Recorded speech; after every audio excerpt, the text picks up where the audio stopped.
Hey guys, welcome to another episode of Novelist.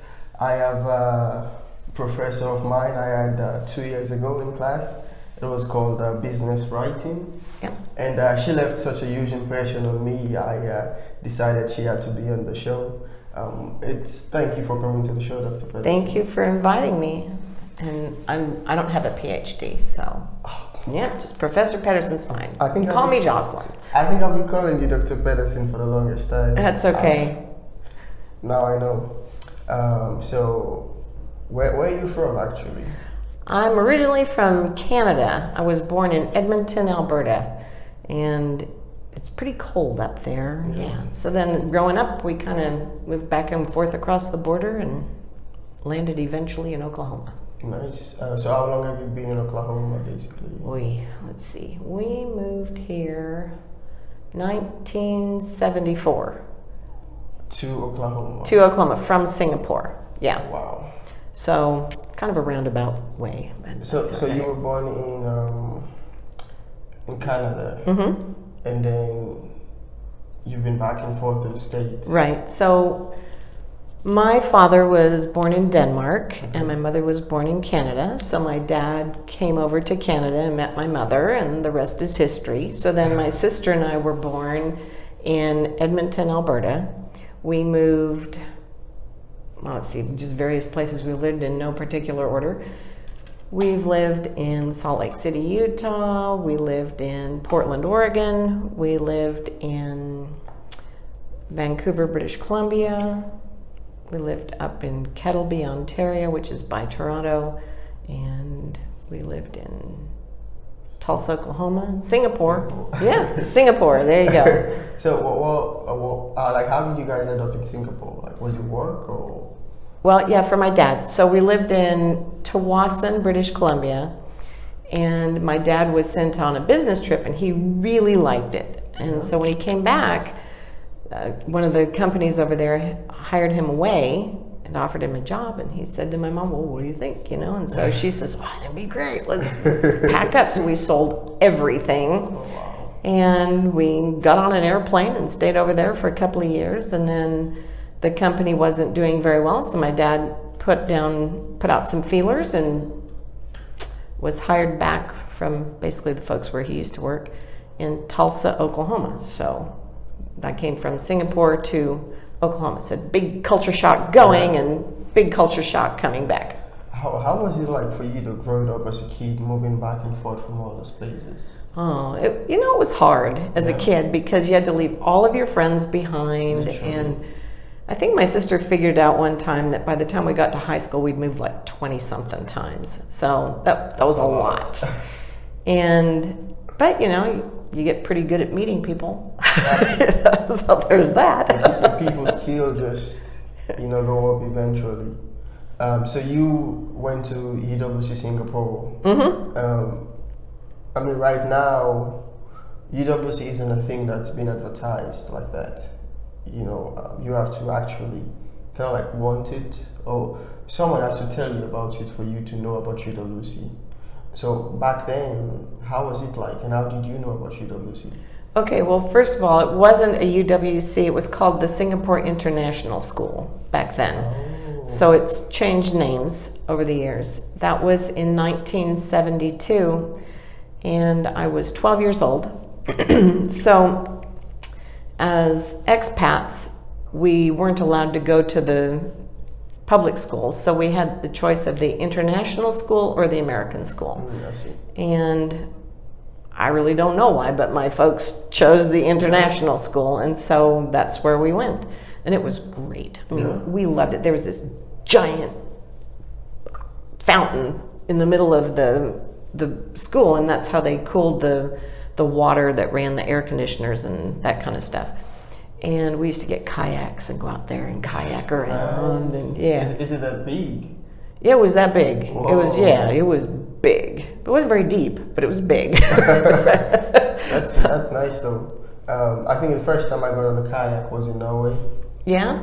It was scary for me. I'm used to a canoe where it's like 2 or 3 other people with me. Yeah. And then it's this thing, it's literally just me. I'm like, what if I just capsize? Like, what do I do, But it's a good experience. It's fun. It's a good It's a lot of fun. I remember the kids used to have, I don't know, some kind of a cover that they would put over the opening of the boat. So water doesn't. Right, and then they would on purpose flip so that they could practice riding themselves. I think the Norwegians used to do that. Yeah. And I just watch them. Yeah, and I just paddle. Yeah, I don't think it was for me. I enjoy kayaking, but me doing all that, I think it will take some time for me to get used to doing all those skills. Yeah, it's a lot of fun though. It is. So after Singapore, where did you do your bachelor's? Did you stay there or did you come to the States? Yeah, so we were in Singapore for 2 years and then we came to Tulsa, but we couldn't come because our visa status was wonky and we had to go to Canada for a while. We left in December. So think about coming from a tropical island to Canada in December. I about froze over. We stayed with our cousins for a little while and then we came to Tulsa where I went to high school. But because the British system, which is what they use at the UWCs, or at least the one in Singapore, we skipped a grade. So I graduated high school when I was 16 and came on to the University of Oklahoma. Nice. Yeah. So what did you study for your bachelor's? Spanish. Really? Yeah, hablo español. Yeah. Nice. So I got my degree in Spanish and I studied Spanish, French, Italian, German, and got through in 3 years. Wow. And I just kind of forgot to leave Norman. It's a pretty good place. I felt like I'd moved around a lot, and so this is it for you. There you go. Yeah. Mm-hmm. So what made you want to study Spanish? Like, is it because you've moved around so much? Well, when I was small, I spoke Danish fluently. Growing up in Canada, I learned some French because it's just everywhere. Mm-hmm. It's immersion. So I'd always been exposed to other languages and I pick up languages very easily. So when I was in Singapore, we learned French and Spanish and I don't know, it just seemed like the thing to do. So when I came to high school, I started taking Spanish, but in Singapore they taught Castilian Spanish and here they were teaching Mexican Spanish. So that was kind of an odd transition. I had some kind of wonky, weird accent and couldn't decide what word to use for a while. And they called me Singapore when I first came to Tulsa. It was kind of funny. So anyway, and when I took a campus visit here at OU, they said, well, what are you thinking about doing? I said, I don't know. I'm pretty good at languages. And they said, well, what have you had? So I looked at my transcript and they said, I had a bunch of Spanish. So they said, why don't you come back in an hour? We're having a placement exam. Okay. So we went and had lunch and I came back and they handed me a pencil and I tested out of 20 hours of Spanish. So that put me ahead a little bit. I'd taken a lot of Spanish by the time I got here. So, 20 hours ahead, that sounded like a pretty good reason to be a Spanish major. Absolutely. Yeah. Did you like it? Did you like the whole journey? You got into Spanish major until you finished. Yeah. How was that like for you? It was just take a class and take the except until we got to the very end. Then we had to translate some really weird stuff.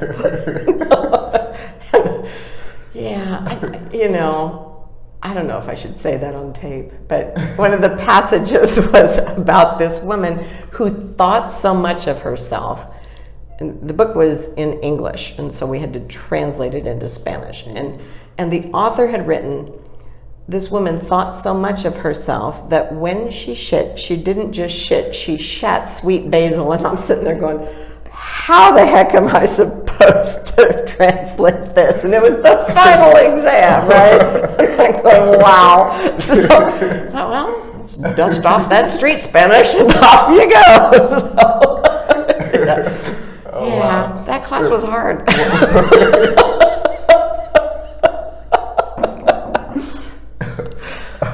Sorry. I'm actually sorry. I have to edit that out. I don't know. It's up to you. No, it's okay. It's okay. I think they love this.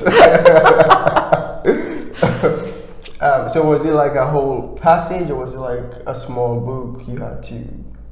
Well, we only had 2 hours. So as much as, yeah, so they gave us, a sizable passage that we had to translate.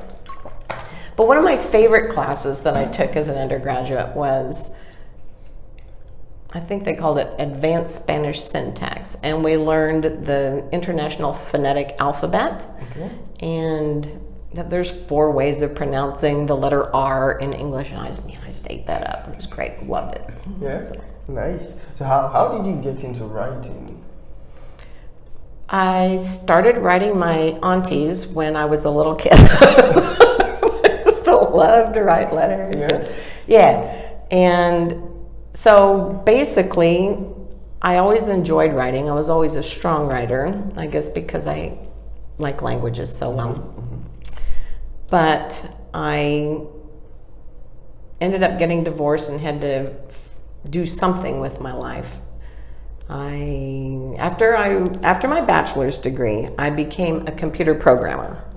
So what's the connection there? I went to one of my professors and I said, I really don't want to translate another book. I don't want to do it. And he says, well, try computers. I'm going, yeah, right. And he goes, no, it's language. I mean, you have a good command of language. You're talking to a machine rather than people. And I'm going, okay. So I took a class and turned out that I was pretty good at it. So I ended up being a programmer for many years.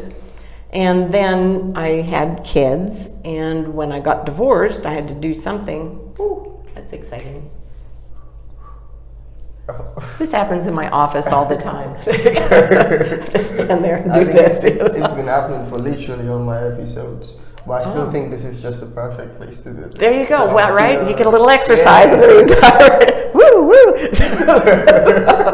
Back to where we were. Yeah, so I decided I wanted to go back to school or something. I didn't know what to do. I knew I couldn't go back to programming because the computing world goes so far, so fast, and I hadn't kept up. Mm-hmm. So I went up to Oklahoma City Community College and I took the What Do You Want to Be When You Grow Up class. I think it was called Career Explorations, but whatever. And it said that I'd be really good at 2 things. And I was going, here we go, right? And it said I would be really good at welding little bits together on an assembly line.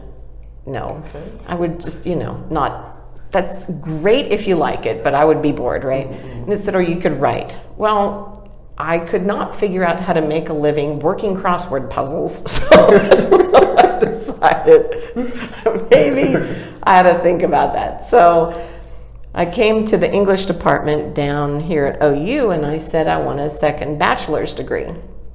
And they said, why? And I said, because it wouldn't take too many hours because I already have a bachelor's degree. And, and they said, well, okay, what do you want to do? And I said, well, first of all, I want to write for magazines and newspapers. And they said, well, you don't want us. You want the folks over in Gaylord. Mm. And I said, okay. And they said, and it's going to cost you 30 hours to get a second bachelor's. Why not take those same 30 hours and get a master's?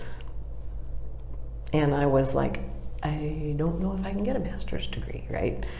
So I thought, I'll do anything, try anything once, right? So I went over and I talked to them over in Gaylord and they said, yeah, we have this professional writing program, Master of Professional Writing, and they teach novel and screenplay and nonfiction and like that, and how to put books together, and they had several classes that were so important that you could take a couple of them multiple times and get credit for as category fiction, where we had to read these books and just pick them apart and learn how they were constructed, that sort of thing. So we deconstructed in order to construct. So ended up with my master's degree, and the first semester in, it had been 30 years since I was in school, okay? So, that's I mean, all your fingers, all your toes, and then borrow a friend's. Okay, so it's like, and I remember going to my friend Jeremy's house, and I said, I don't think I can do this. I mean, I'm single, newly single, 3 kids in school, and like trying to juggle it all. And he said, yeah, well, you've hit the wall. And I'm going, what do you mean? You know, and he's handing me Kleenex, and I'm like, my nose, I'm crying, Jeremy, I can't do this. And he says, well, you know, everybody hits the wall in grad school because it's harder. It's harder than high school or a bachelor's degree, and it's just flat harder. He said, and the other part is that for a long time now, you've been giving knowledge, not soaking it in. So he said, promise me you'll give it 2 more weeks. And I said, with a skeptical eye, why? And he said, because you've hit the wall. And if you still feel this way in 2 weeks, I will go with you and we will go together and get you all unenrolled, and we'll just start over and come up with another plan. So I dried my eyes and said, all right. And right, so 2 more weeks, you can do anything for 2 weeks, right? And by then, he was right. My brain kind of made the switch, and I was like, okay, this isn't so hard. And I kind of figured out how to juggle it all. And so I ended up getting a master's degree. Nice. And while I was getting my master's degree, I realized that there were other people in that building, and they were journalists, right? The professional writing degree. This was at OU, this was at OU, of course. Yeah. Yeah. And I realized that the professional writing degree was going to teach me how to write books, but I would not learn how to write features or news stories. So I decided, just for giggles, one year that I would take a class in feature writing under Warren Veith. And I had gotten to the point where my writing, when I take it to my professors, you know, was pretty clean. They didn't scribble it up too much. I was going, yes, you know. And when I got my feature back from Warren Veith, it looked like it had bled to death on the table, right? I was like, oh dear, this is bad. It's a whole different kind of writing, you know. It's because they're using AP style. What's AP style? I don't know anything about that. Yeah. So by the end of the semester, I had sold 3 stories. Nice. And I was going, who knew? Nice. There you go. So I went over to the transcript, and Andy Rigger was the editor. He's a very nice man. And I took him a couple of stories. One of them was a story about a friend who got married on the train, the Heartland Flyer, between Norman and Oklahoma City. They had to have a dry run to make sure that the preacher could talk fast enough, because it's a short ride. It's like, that's my friend Jeff. Anyway, so.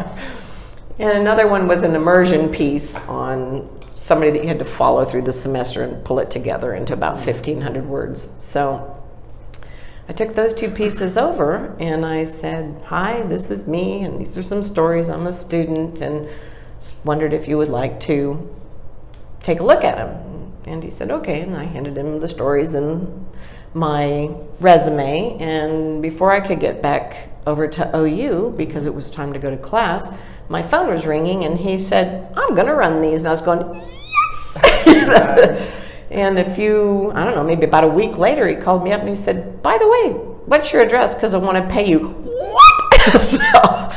So then a couple weeks after that, there was a couple who was getting married in Norman at some venue, but they were big movie buffs, and they wanted to go straight from getting married to the movie theater at the Warren Theater and more to watch a movie, all in their regalia and everything. So they said, can you cover it? And I said, sure. Okay. So I went and covered this story, and I dashed up the highway, waited for the limousine, took pictures of the bride and the groom getting out and everything. Yeah. And so they ran that story in the More American and the Norman Transcript, and shortly after that, the Transcript hired me, and it's been 10 years now. They gave me the Noble, Oklahoma beat, and I've been coming up with a story for Noble for 10 years, and that's not easy with a town that big, you know. But I know everybody, and so now they just sort of tell me. Nice. Yeah, so nice. it's great. Thanks. Nice. So is that the journalism thing, which you got into the writing? Was that what inspired you to write An Eye for an Eye? No.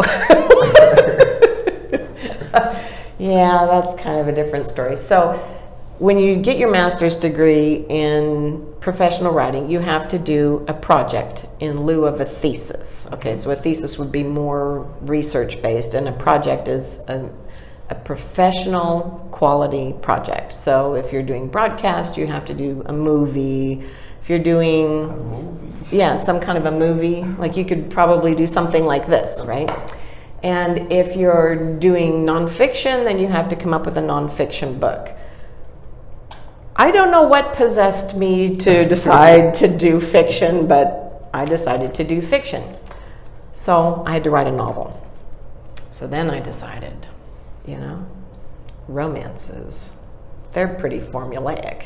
First, you have to have the cute meet. Then you have, by page such and so, this has to happen. And people read them like crazy. I don't read them, but other people do. So why not publish one, right? So I wrote this story about a woman in Chicago who gets kidnapped by the mob, and they put her in when the police get her, right? Get her back. They put her in the witness protection program in Pink, Oklahoma. Highway 9 west, or east, for a good long ways. Pink, Oklahoma. If you blink, you'll miss it. Okay, so it's a very small town. So it's a very safe place if you're in the witness protection, right? I think Oklahoma, the only places no, Norman, OKC, Tulsa, Edmond. The big places. I think that's it. I need to take you to Pink. Yeah, it's really small. But anyway, so that's where my story was based.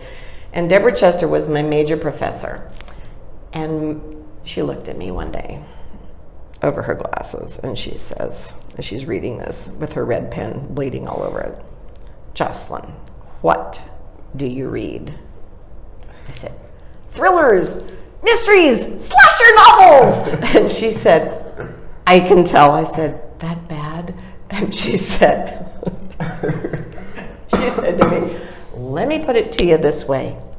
You writing a romance is kind of like, it's like you're trying to dig your way out of the Bastille with a spoon."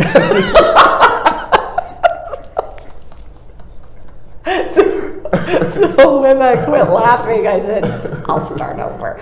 So then I decided to write An Eye for an Eye, because I read mysteries and thrillers, and so there you came up with An Eye for an Eye. Nice. And this one sold. Yes. It has 5 out of 5 stars on Amazon, and this is your first work. Yeah. How does that make you feel as a writer?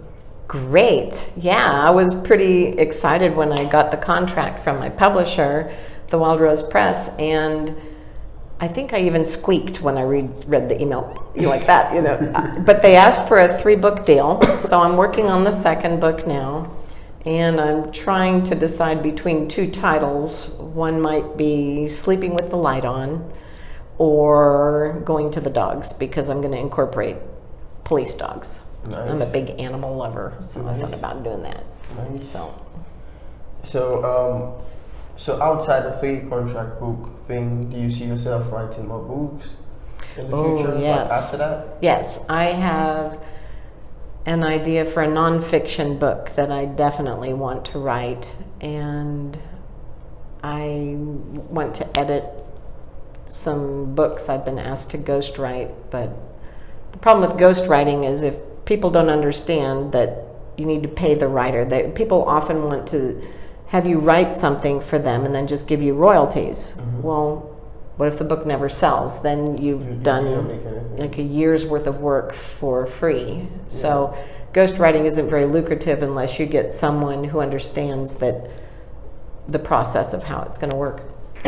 So I want to edit some collections, and I've certainly done a lot of editing of dissertations and master's theses, and I don't even know how to count how many journal articles I've read.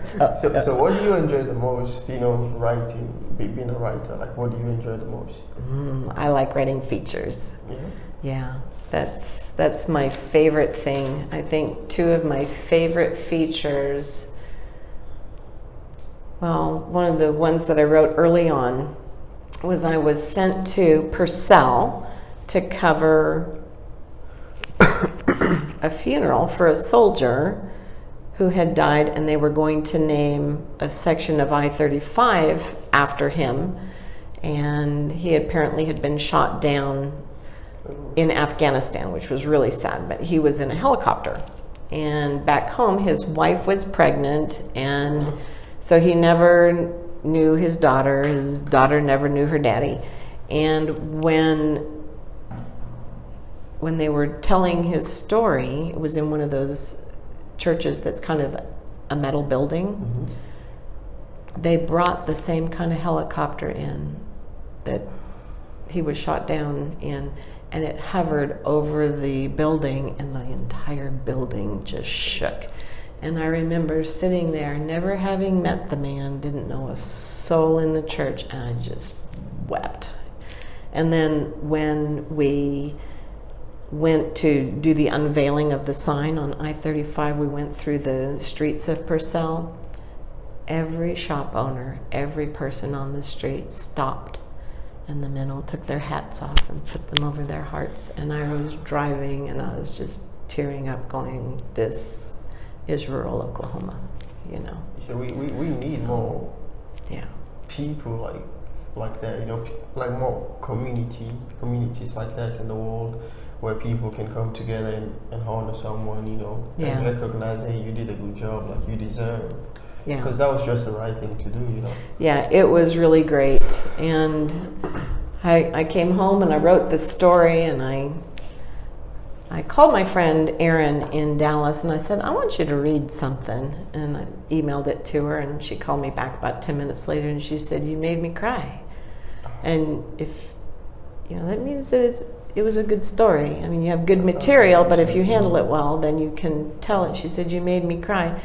She said, you need to send this out on the AP wire. And I said, I don't know how to do that. And she said, well, let me ask my dad. So he was retired from an AP bureau chief. So she called her dad, and he said, well, this is what you do. So ask the editor this and that. And so I sent an email, and sure enough, they sent that out on the AP wire, and it was picked up by the Army Times, the Military Times, and all kinds of places all over the nation. And I'm very proud. That story hangs in my office today. Nice. Another story that I really like is a few years ago we had that big tornado, and had done some stories for the Maronite Catholic Church. They just recently had their Lebanese Food and Heritage Festival, right? So I know some of the folks over there. And Father Sammy called me up, and he said, I've got a story for you. It's like, oh dear. He's a bit of a character. I just love Father Sammy. It's like, what you getting me into now? We'd go and have Lebanese coffee, and your spoon would dissolve in it. It was so strong, but really tasty. Reach your target heart rate in 2 tablespoons. That's what I'm just saying. Wow. Anyway, so I went over, I talked to Sammy, and he said that a woman in one of the other parishes here in Norman was 90 years old, and she was displaced because her house had blown away in the tornado. So I was like, wow, okay. So as the story goes, I caught up with Miss Nancy at one of the, I forget the name of it, it was a senior center with apartments for senior citizens. And I was talking to her, and I said, so tell me your story. And she says, well, the first tornado blew away my house, and I rebuilt. And the first time she hid under her bed. So the second time she decided to build a shelter underground. So then the tornado came through and blew her house away again, but she was okay. And this is when I caught up with her. Everything was gone.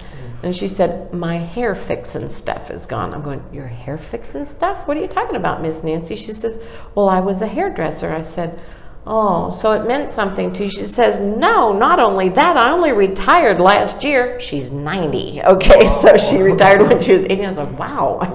So it was all in her barn.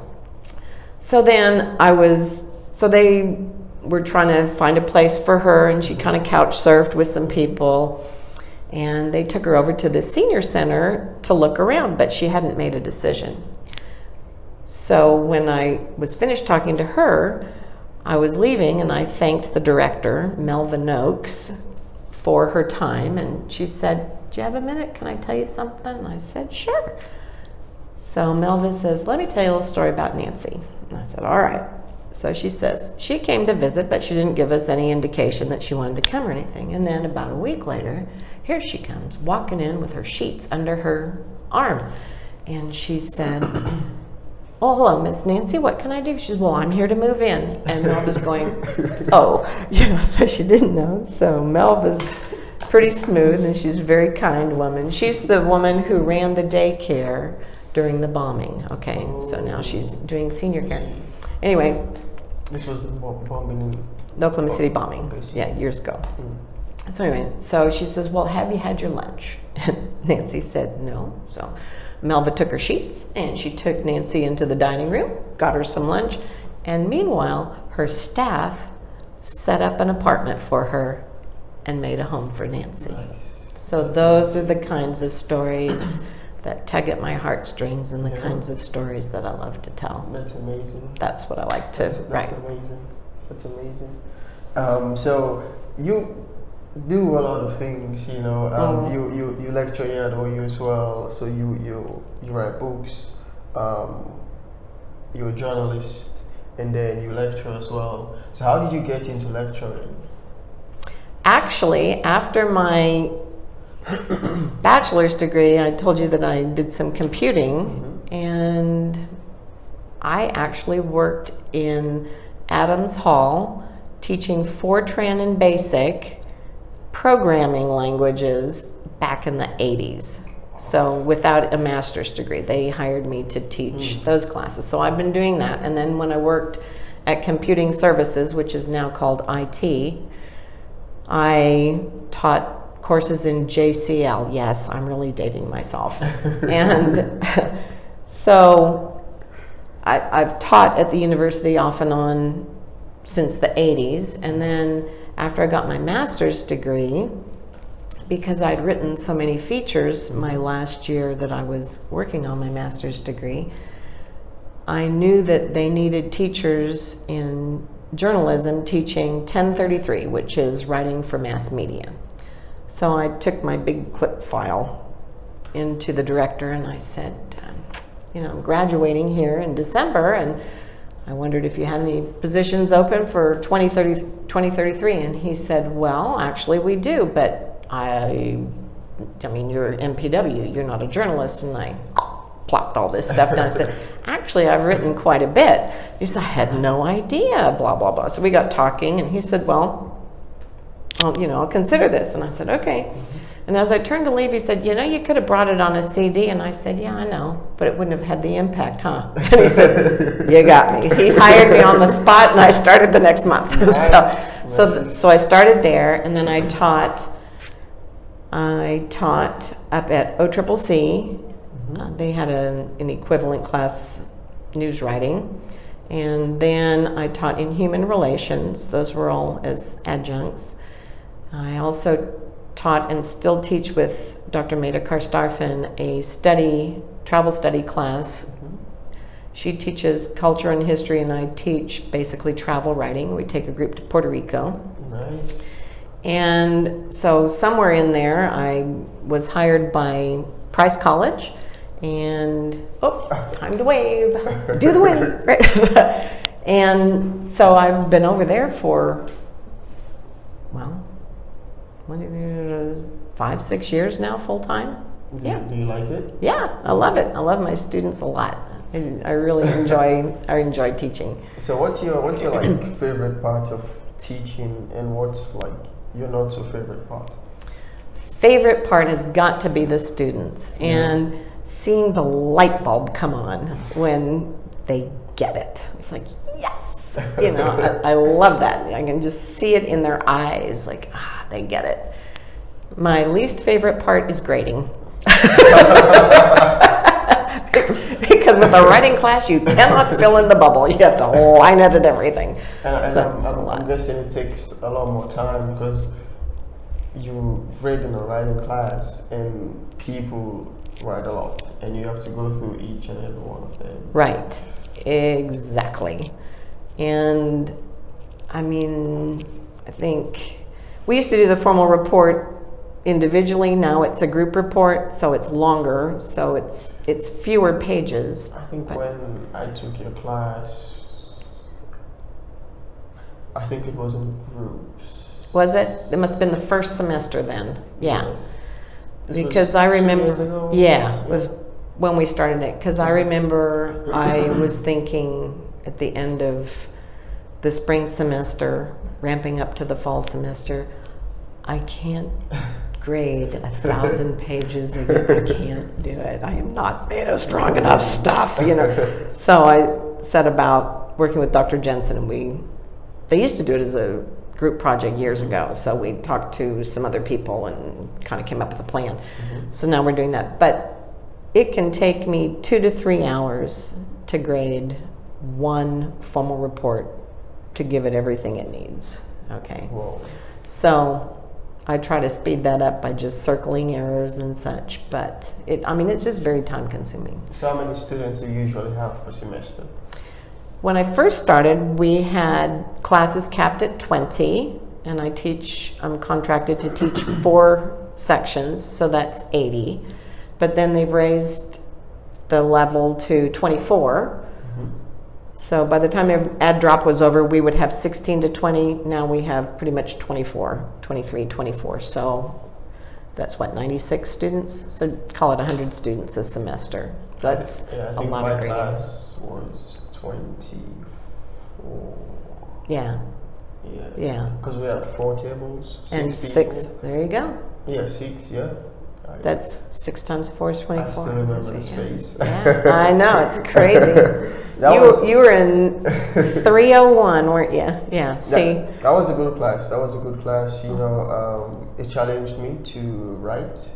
And that's something I kind of like used to do back home, but over time, school gets so busy, you don't have time to actually do side things for the most part. So it was a good way for me to actually get back into things and practice. So it was good for me. Well, good. I'm glad, because you can't get better at writing unless you write. Exactly. And you can't get better at writing unless you have someone critique your writing. So that's where the grading part comes in, and it's hard, but it's fun, you know. You also do weightlifting. I do weightlifting, yes, Olympic style weightlifting.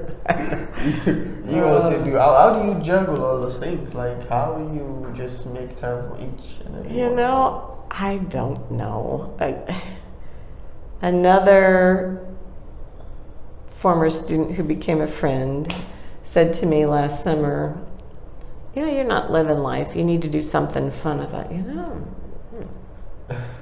So, okay. And I thought, that's probably true. And so one of my friends had been asking me to join the Sweet Adelines. Do you know what that is? Sweet Adelines International. It's a women's barbershop chorus society.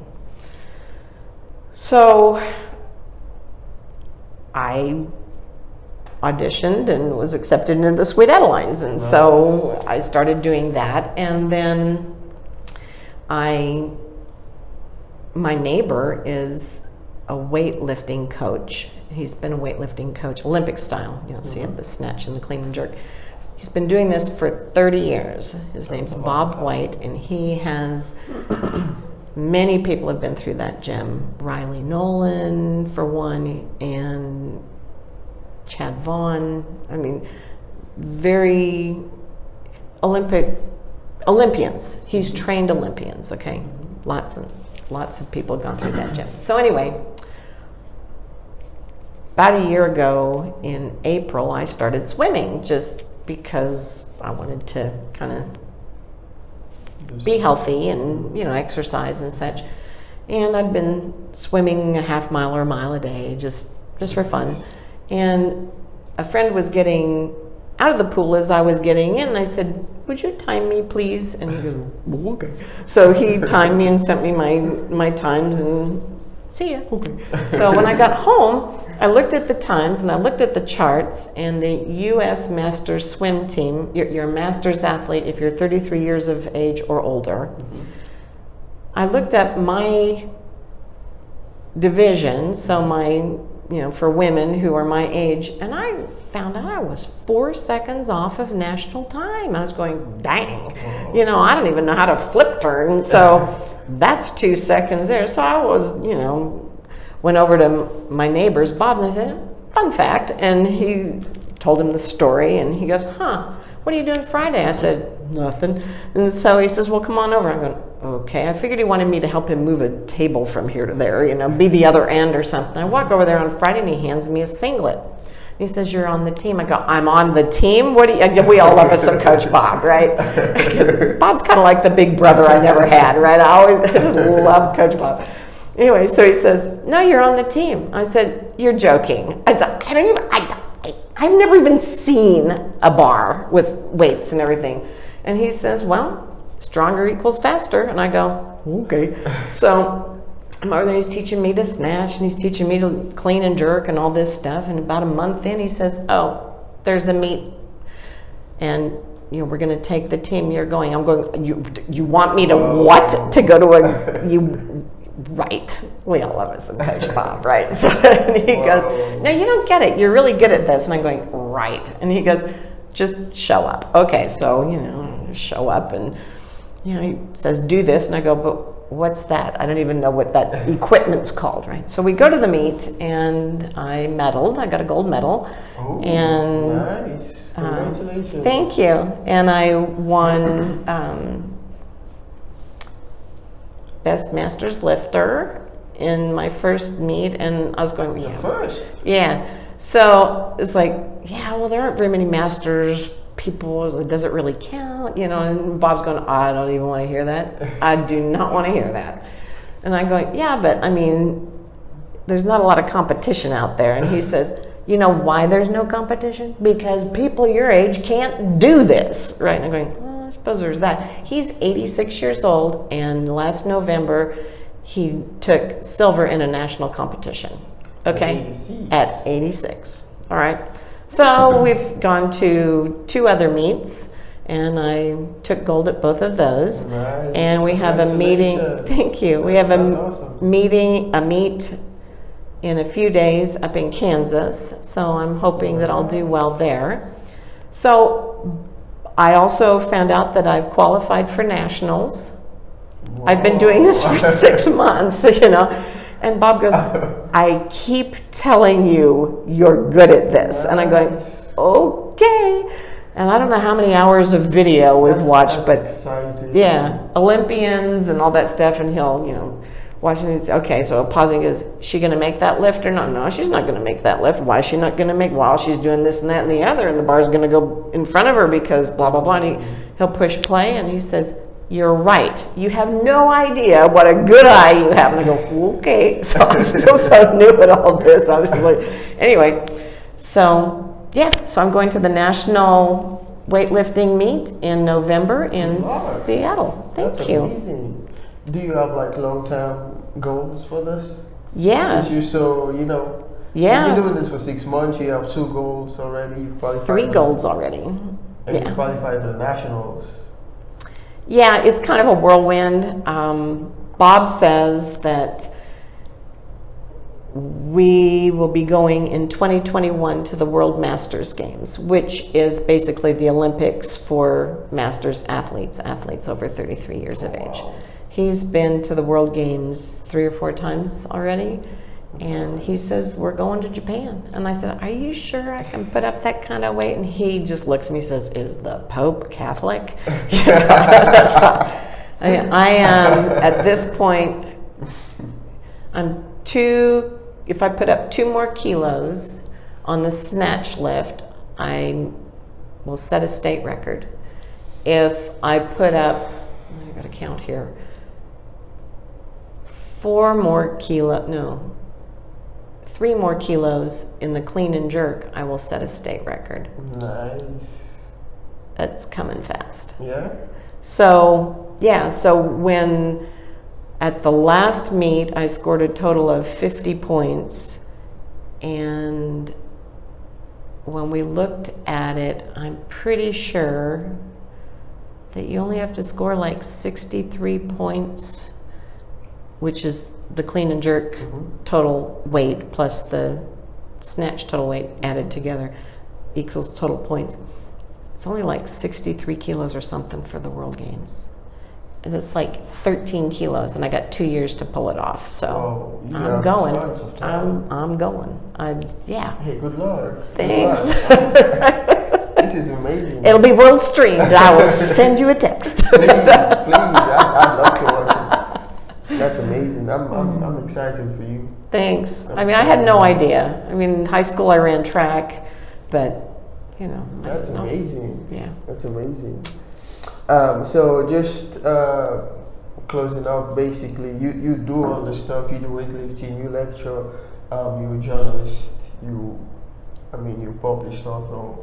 And you juggle all those things so well. They all fit perfectly. How do you do it? And also, what advice would you have for young people out there trying to just write books? Who have issues with just expressing themselves, people who have issues with expressing themselves, and just life advice in general from all your experience. Okay. Well, I would say while you're in school, get an internship, or if you're in journalism or some kind of writing, do your very best to get published before you graduate, because that gives you a leg up. So you have to get out there in the real world. Part of what's difficult about getting published is the fear of rejection, because not everybody's going to like your writing. It doesn't mean that it's bad.